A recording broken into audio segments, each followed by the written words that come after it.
Hello, my dear friends. Today, let's reflect on one of the most beautiful stories of mercy and love in the Bible, the parable of the prodigal son. A long time ago in Judea, a man had two sons.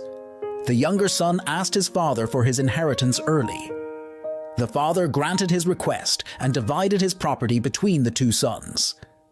Shortly after, the younger son gathered all he had and traveled to a distant land where he squandered his wealth in wild living. After he had spent everything, a severe famine struck that country and he found himself in dire poverty. He took a job tending pigs, longing to eat even the carob pods fed to the pigs, for no one gave him anything. Finally, he came to his senses and realized that his father's hired hands had more than enough to eat. So he decided to return home and humbly say to his father, "Father, I have sinned against heaven and against you. I am no longer worthy to be called your son. Make me like one of your hired servants." Now imagine this young man's fear and shame as he walks that long road home, rehearsing his apology. But what happens next is so powerful. As he journeyed home, his father saw him from a distance and was filled with compassion. He ran to his son, embraced him, and kissed him.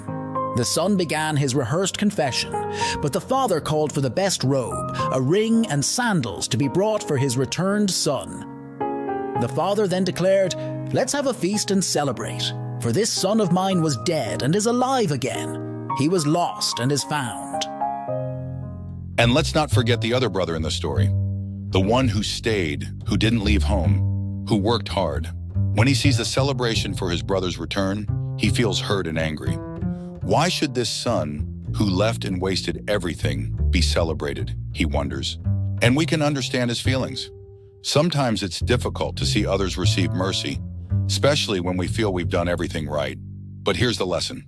Forgiveness and mercy don't depend on what's fair in our eyes. Mercy is a gift given freely, and love doesn't keep score.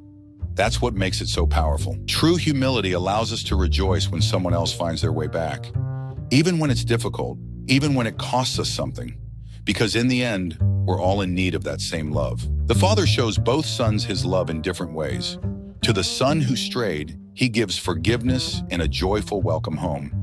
And to the son who stayed, he says, "Everything I have is yours."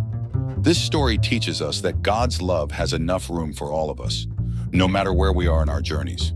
We don't have to compete for grace because grace is endless. You see, my friends, we've all made mistakes. We've all had times when we've taken life's blessings for granted or walked down paths that led us away from what truly matters. Recognizing where we've gone astray and finding the courage to ask for forgiveness. The Father's love in this story is a reflection of God's love for each one of us. It's a love that doesn't hold grudges, doesn't keep track of wrongs, but welcomes us back wholeheartedly.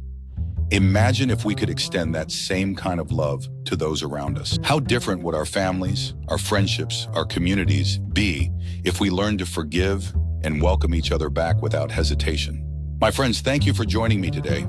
May this story inspire you to reflect on the love and mercy in your own life, to let go of grudges and to welcome others with an open heart. And remember, every time we forgive, every time we show mercy, we make the world a little brighter.